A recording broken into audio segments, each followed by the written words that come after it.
tampeze akugwira ntchito.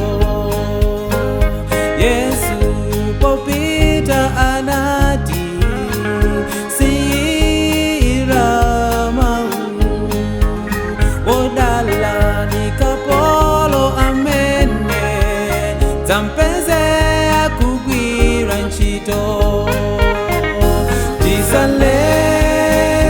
Tisaleme kugwira ntchito yake, tisasiye kutumikira Mulungu.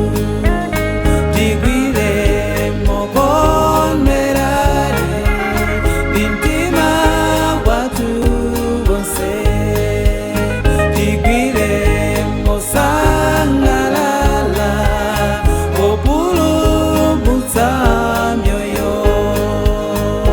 Tisaleme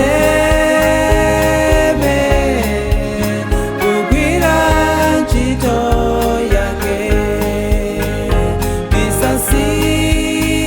tisasiye kutumikira Mulungu.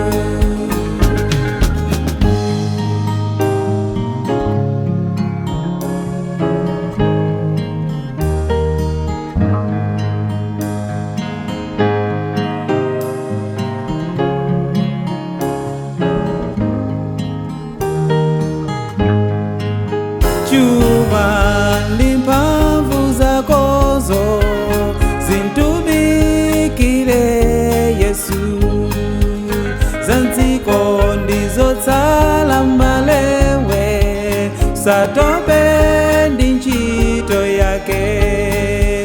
Chuma ndi mphamvu zakozo zintumikire Yesu, zanziko ndizotsala mbalewe, satope ndi ntchito yake. Koma tisaleme